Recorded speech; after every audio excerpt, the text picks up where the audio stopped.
Well, I think we'll all agree that was a great opening keynote address by Chair Marier, and we appreciate hearing this perspectives of the head of investigative agencies on what work we do here at the Safety Forum. Last year, I invited Captain Ochan de Bruin from the European Cockpit Association to the stage to talk about reduced crew operations, our progress, how we're collaborating on that. And this year, I wanted to invite our union leaders, our brothers and sisters, to join me to talk about the state of our industry and where we're going now. So first, thank you all for being here today. I really appreciate you taking the time. I know everybody is busy right now. This is not a time for having free time, so I appreciate that. But a lot has occurred since January. What are your thoughts on the state of the industry today? Sarah, we'll start with you. Oh, great. Okay. I won't make it every time. All right. Well, first of all, thanks for the invitation. And really, there's no place we'd rather be because this conversation is the most important in our jobs. And if it were not for us, it really wouldn't take place because management reports to the shareholders and to the financiers, and we report to ourselves and to the people that we represent, and safety starts and ends with us.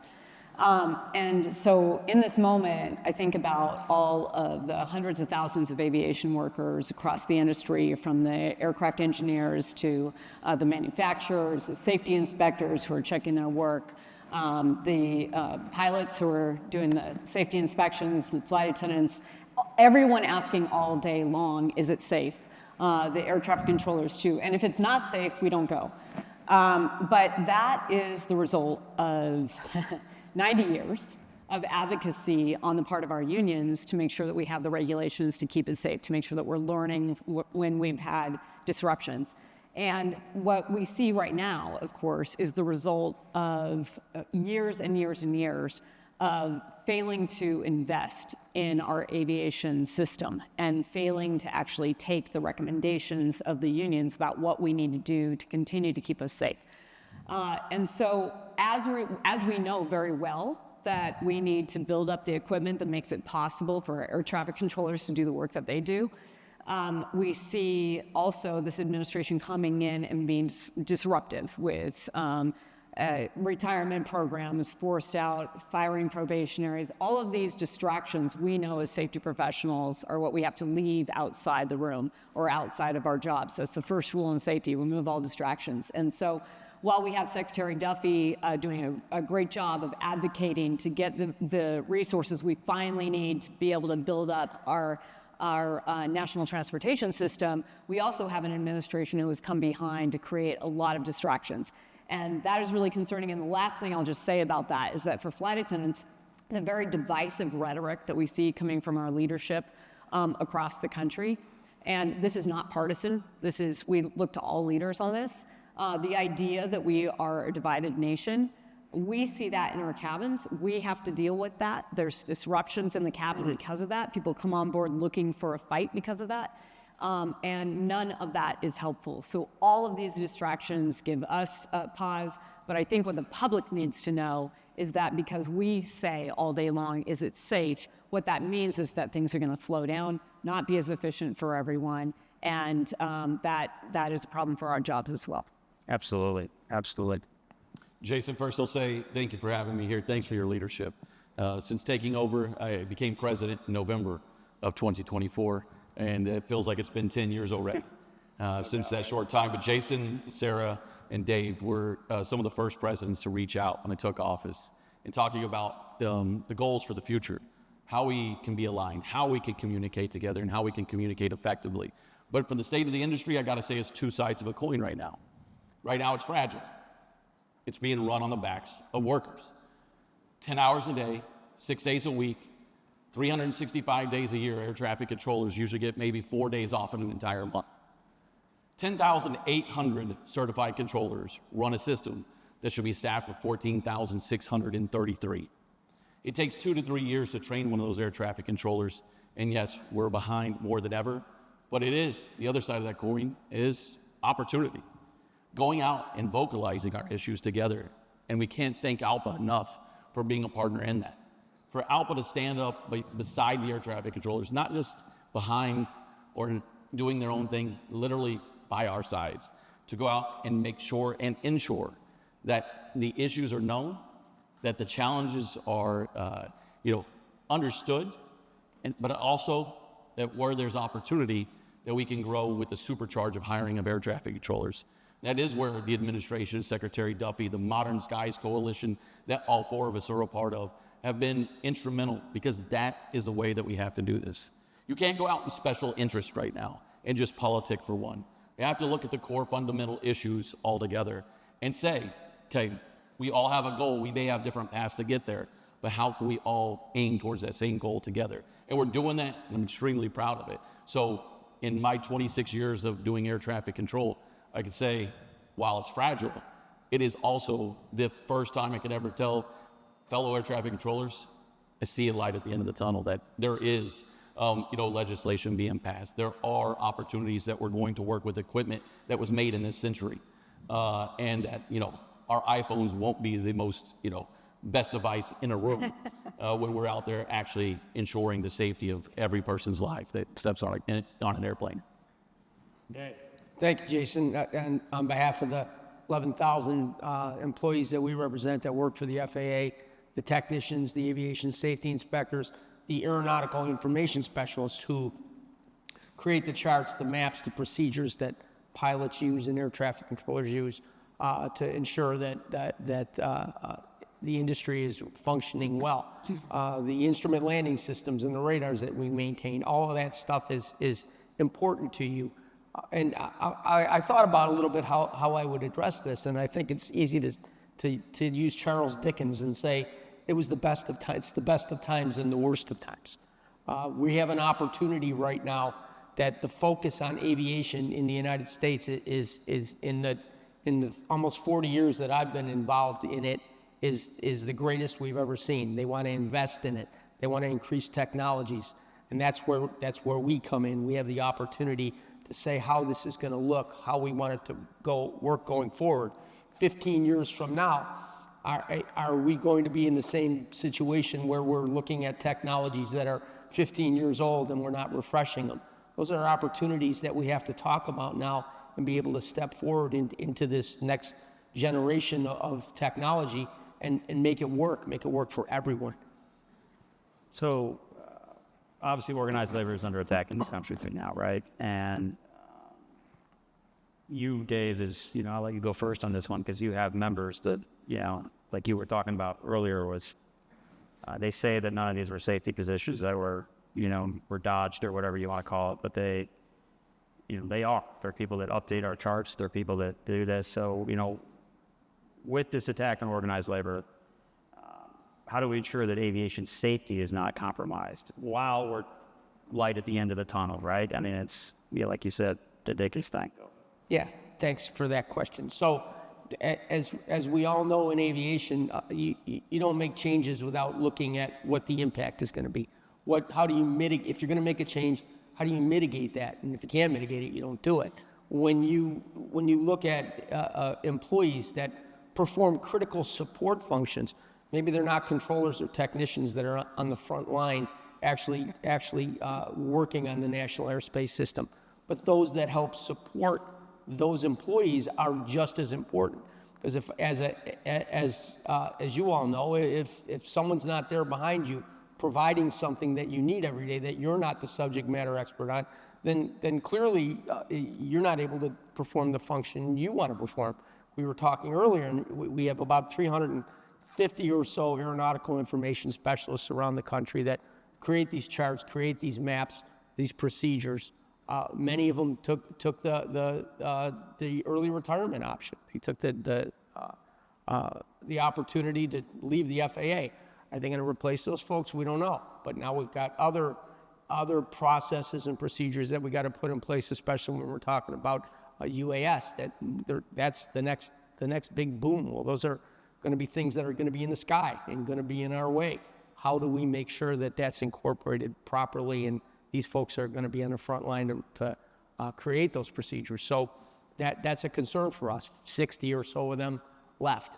I don't know what the process is going to be now to hire behind them.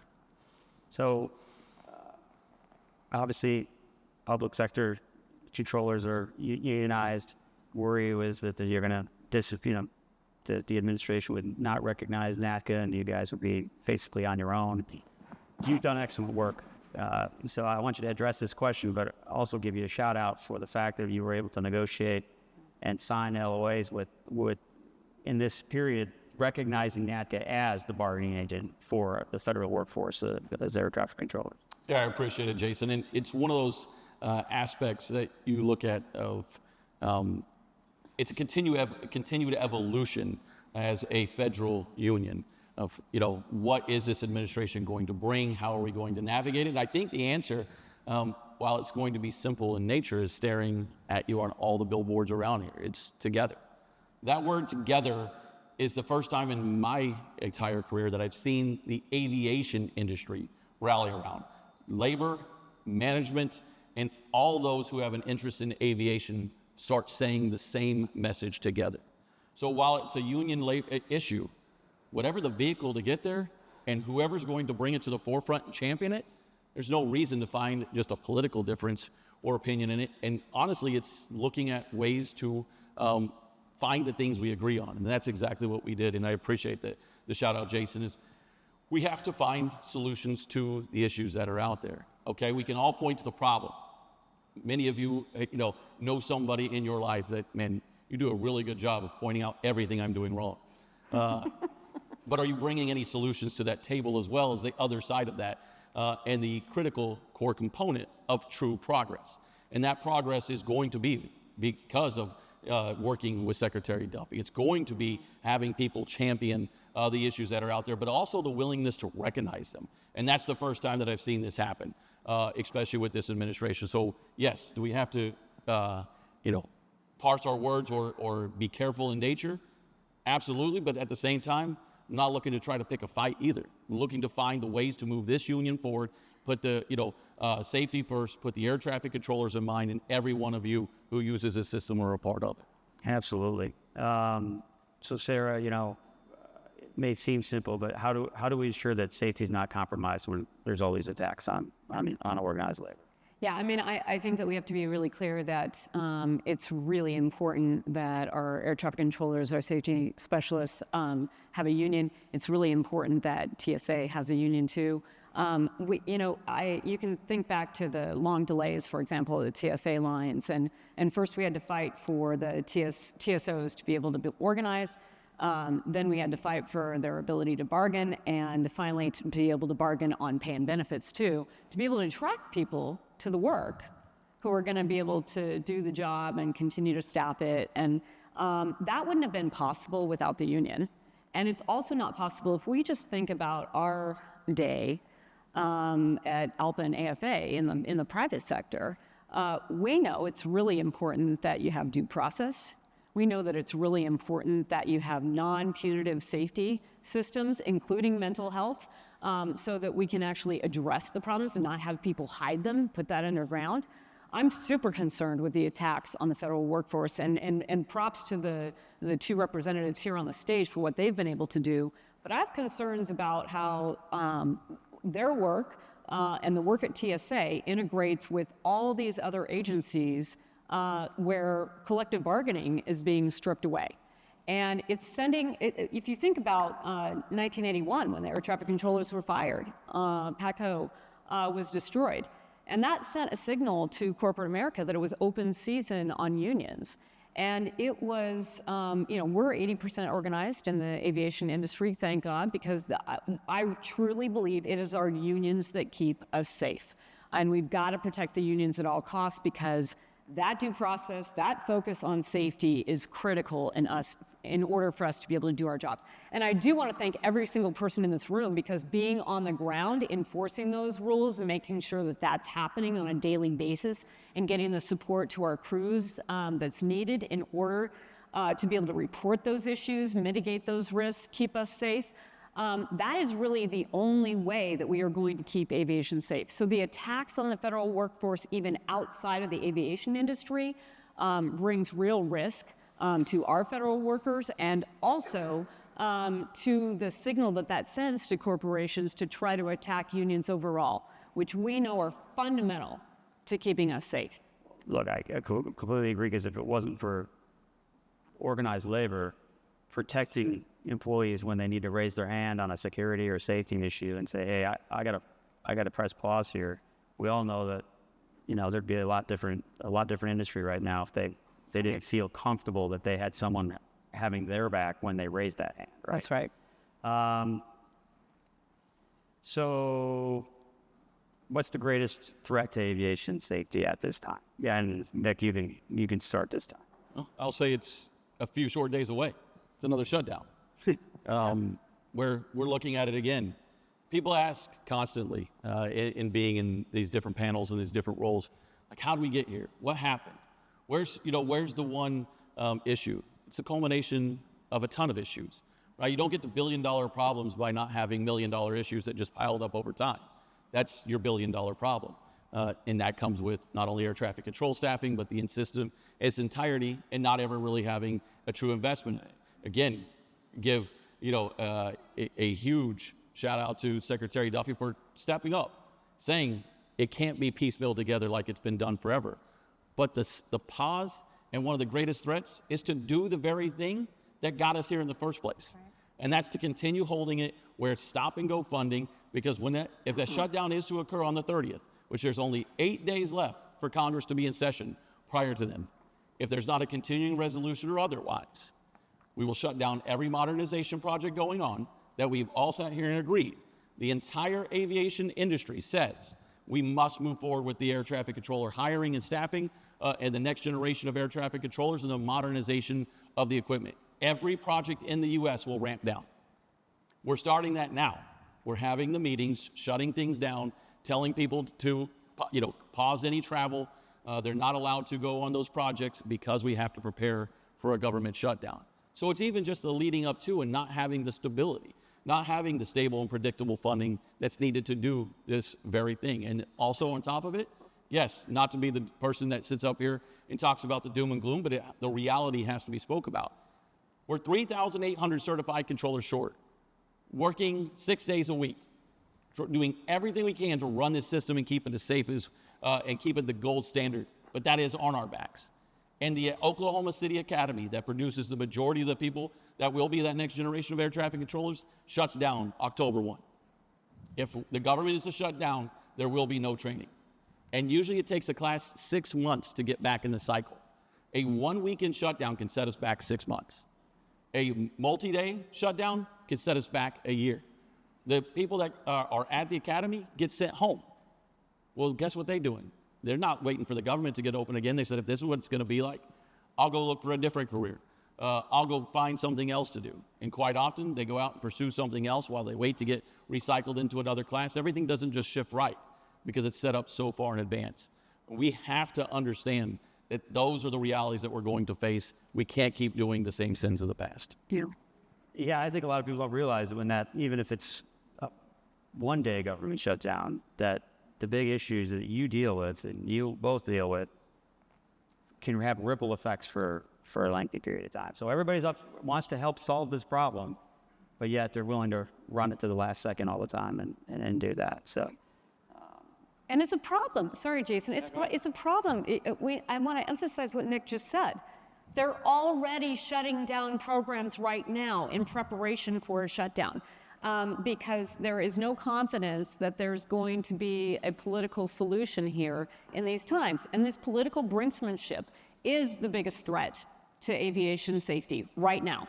And we can't stand for it. And I'll just say, I'm very willing to go on record to say that we're, as flight attendants, we can't tell people that it's safe to get on an airplane when you're making people come to work without the people in the background supporting the work that they're doing, because only some are deemed essential, and tell them you should come to work without a paycheck. That stretches the system so far that it makes it unsafe. And at a certain point, we have to tell the public it's unsafe to fly, and to do that en masse. We're willing to withhold our labor. We're willing to say that we need our federal workers on the job. They can't do that. They can be fired, they can go to jail. We can be very clear about it. Just like we're very clear about the fact that flight attendants are not working a single airplane if there's one pilot in the cockpit. Hell no. All right, there you go.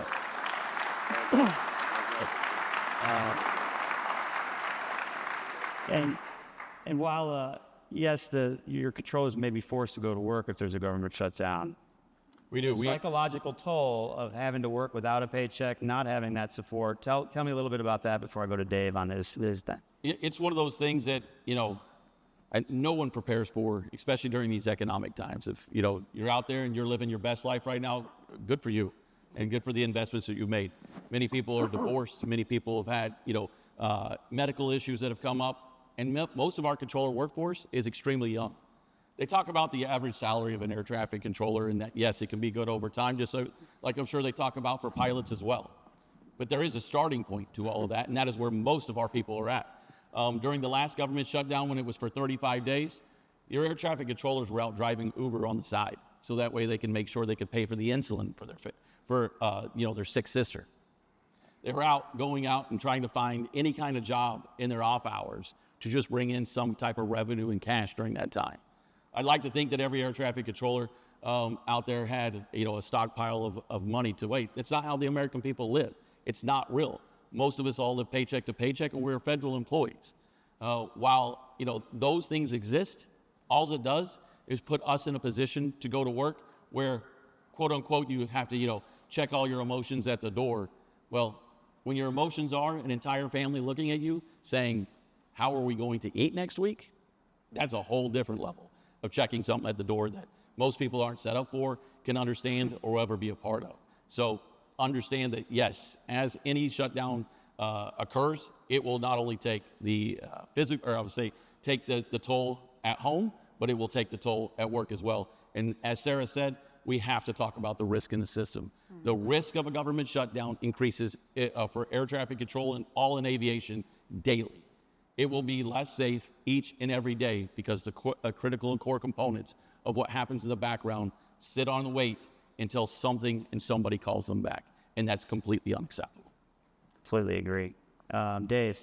Yeah, so these two are a tough act to follow. Let me start with that. But I'll add on to this. I mean, we're almost 1,000 technicians short across the country right now. We're one of the lowest points we've ever been when it comes to the airway transportation system specialists who maintain all the equipment that NICS folks work on, the displays, the radars, the navigational aids, the visual aids that you all need to have, the airport lighting systems, the flashers, everything that we take care of.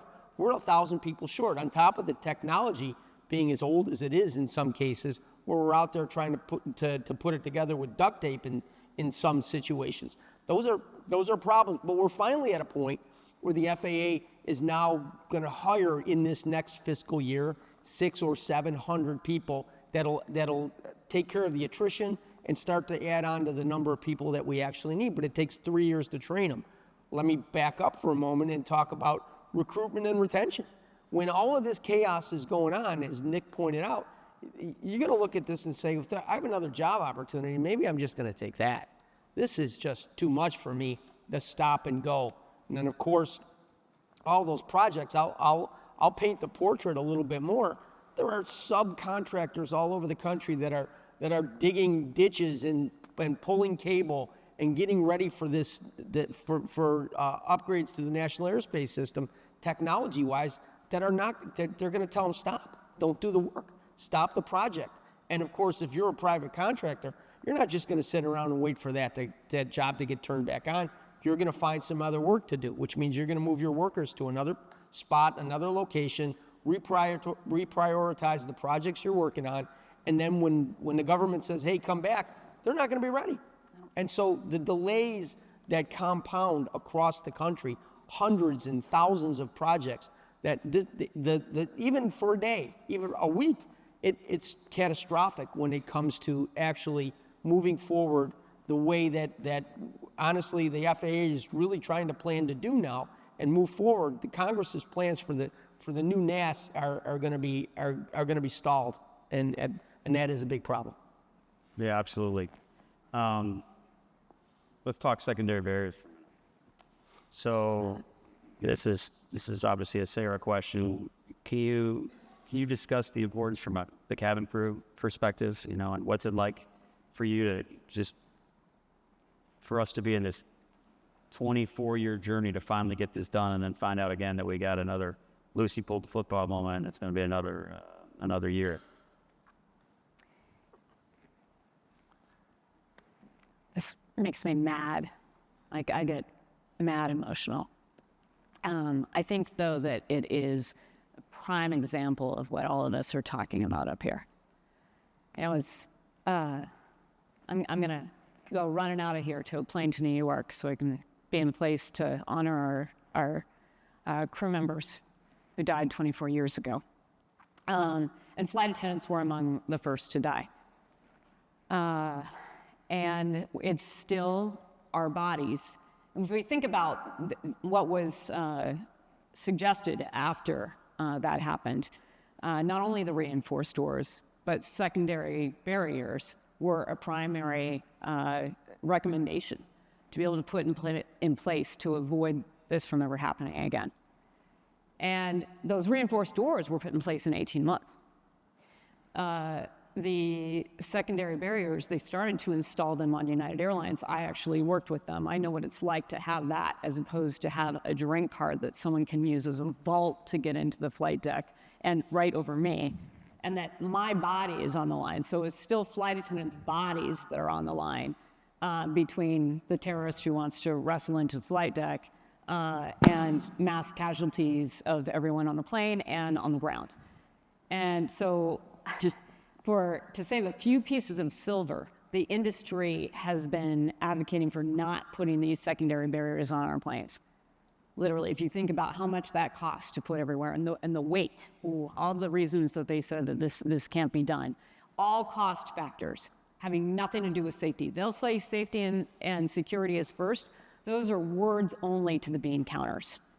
It's us that keep the promise to never forget, and they have shown us very clearly that they don't care, and they never will. And so I'm mad. I'm mad because it is disrespectful to my friends who died. I was a Boston-based flight attendant. I know the exact moment that my friends died because all the cameras were trained on that site, on the South Tower of the World Trade Center, because American Airlines Flight 11 had hit the North Tower 17 minutes earlier. So I know when Amy and Michael and Amy and Robert and Catherine and Al and Alicia and Jesus and Marianne lost their lives. And I know that the crisis capitalists were planning right then to redefine the value of a pilot, a flight attendant, a mechanic, an agent, every other aviation job. That is what they will go to every time, is the costs. And labor as disposable, not just a line item. And so this gets me really angry. And I just want all of you to know that we are aligned with you to make sure that we keep aviation safe, that we keep our country safe, and that the people that we will honor tomorrow, that their lives are not disrespected with the greed of this industry that will take over every time if it's not for our unions. Absolutely. Thank you.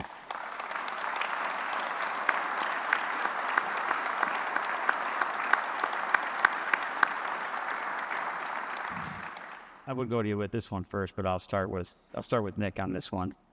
We both lost crew members in the PSA tragedy. Obviously, your air traffic controllers were working that night, and were witness to tragedy. What can we do to best honor the memories of those lost in that tragedy? I would echo what Sara had just mentioned. Is there's only one way that you go out and that you turn tragedy into action, and that's by leaders standing up and leading. It doesn't happen because somebody else was willing to give it to you. It doesn't happen because somebody was out there and felt bad for us. It happens because we demand it. We stand together and say, if those lives lost are going to be honored, they're going to be honored through action. And that's to continue and ensure that is never just brushed past. the rules that we operate with as air traffic controller pilots and in the entire world of aviation, they're unfortunately most often written in tragedy. They're not proactive. They're quite often reactive. But at the same time, for us to remain silent, well, the industry regulations or the safety components that are out there, because every one of you know that safety is something that's just a part of you. If you stand up and volunteer to do a job like this, for your union, part of a union, it's not because you're hoping that your name's going to be on a plaque somewhere talking about the safety issue that you brought up, or there was some level of a Nobel Peace Prize brought to you as well. But it was because you believed in this career. You believed in this profession. You believed in the advancements of aviation, and you take it personally. Well, we do too. We take it every day.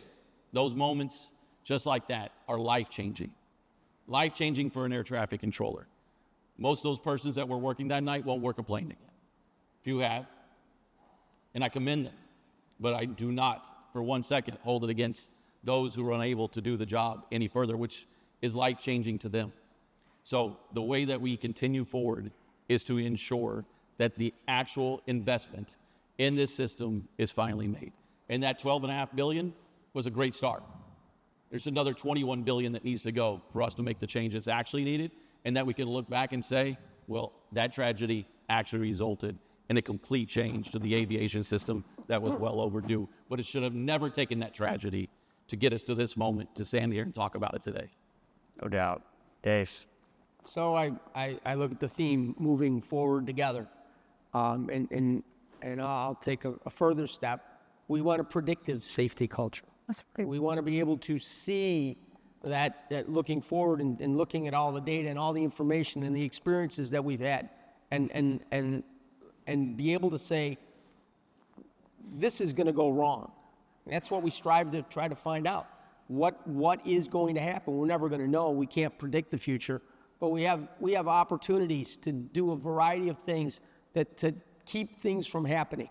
You know, back when all this went on, suddenly everyone said, if you see something, say something, right? And that is really the basis in aviation, right? If we have a problem, everyone should feel empowered to be able to speak and to be able to say what's wrong and to say, this isn't right. We got to stop and fix that. But the only way that happens is with labor having the voice that we have. We take the voice of our members and we stand in that pulpit and we speak the truth to power. And the only way to make that change is to continue to fight that fight and to continue to say, things are wrong, let's fix them. And it's the workers that are closest to the issues that will always be the ones that actually have the answers. Absolutely. I'll just add to this. You know, we've got to be able to have our safety inspectors there to be able to enforce the regulations and be able to call out the problems and be able to identify those, and to actually have, you know, the people who are rushing to get the flights in the air, whether that's starting from building the aircraft to, you know, actually taking off the ground, to allow those people to actually speak up and say something's not safe, we got to hold for a second.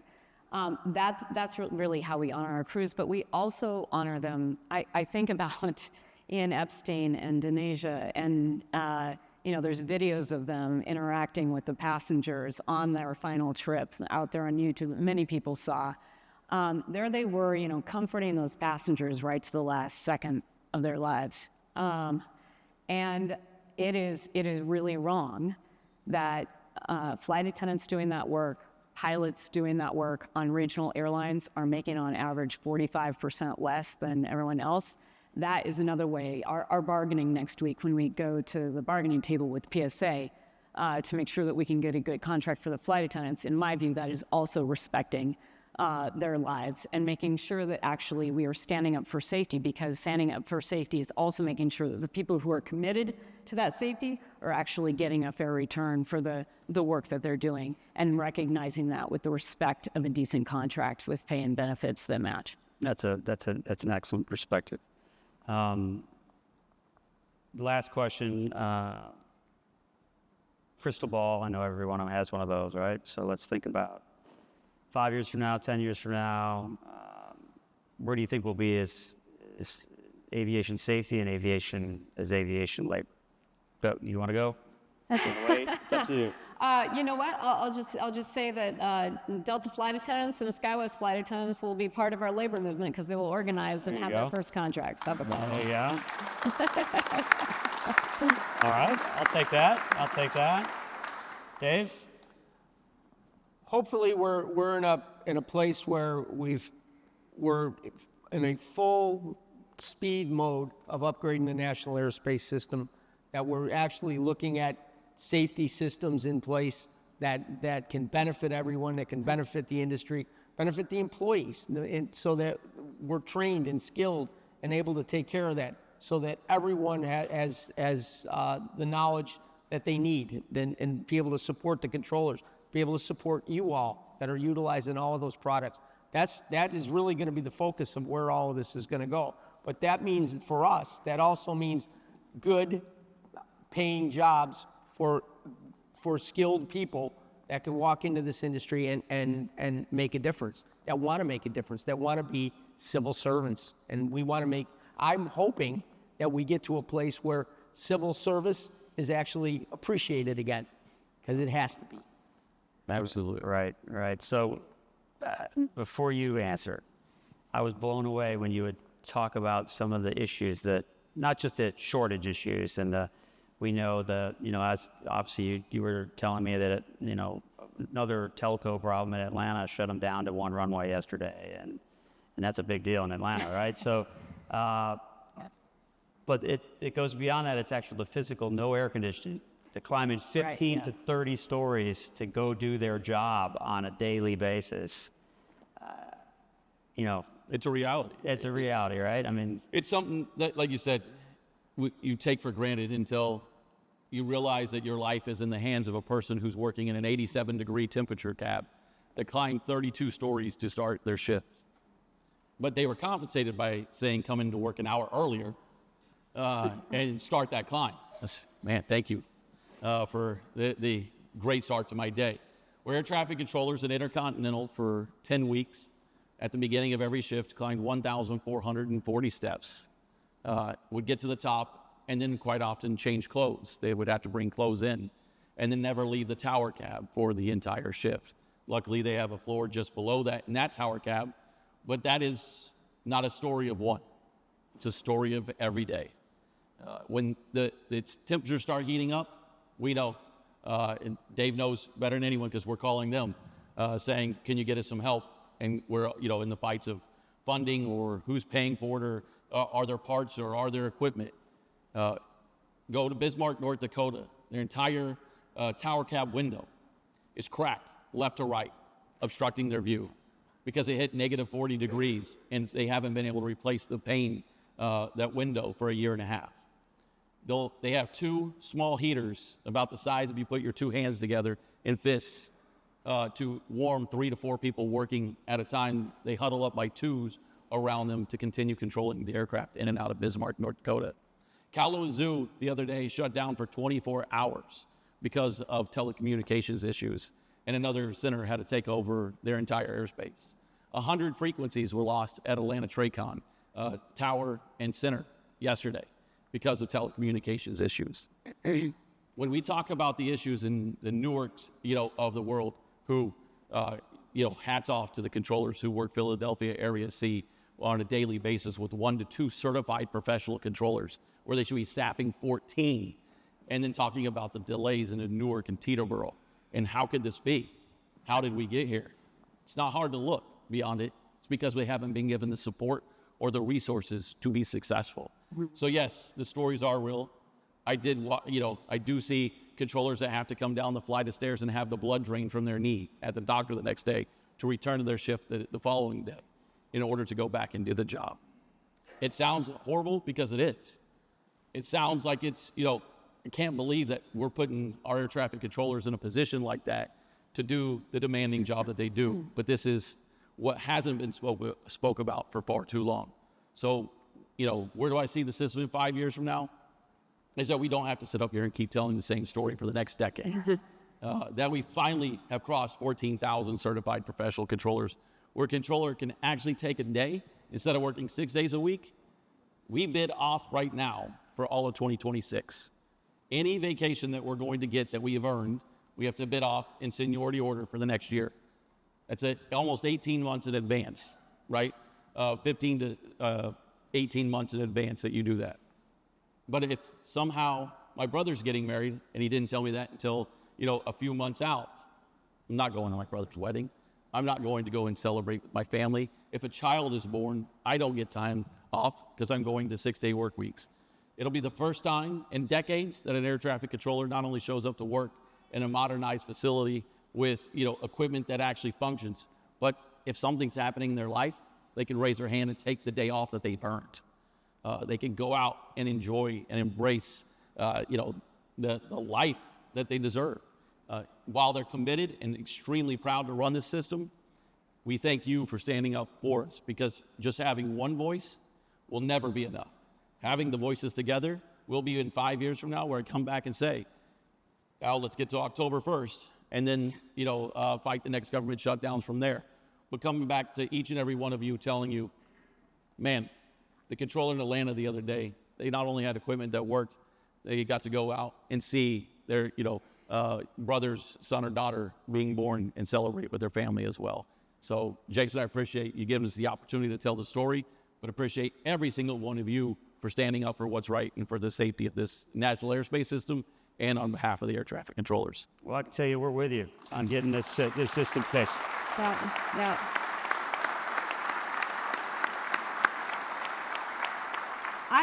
I bet there's a lot of veterans in this room, and thank you for your service. But also what you just heard described, because an elevator goes out and we don't have the ability to fix an elevator, so people are climbing these flights of stairs to go to work every day. I would say that we know and we work among the most patriotic people in this country. And so thank you to all of you and to all of the people that are represented on this stage. Absolutely. Absolutely. And all of us have to run for flights. You're going to New York for a 9/11 ceremony. I'm going to D.C. for a 9/11 ceremony. So I want to thank you all for your thoughtful answers. I want to thank you for your leadership and highlighting the fact that if it wasn't for organized labor, if it wasn't for us standing together, that aviation safety wouldn't be where it is today. But also pointing out how far we need to go. Yeah. That there's a long road ahead of us, and that we're all going to have to work together to make a safe system safer, and go from there. So, Thank you for your leadership in it, brother. yeah, we're together with you, and we really appreciate it. So how about a round of applause for our banner?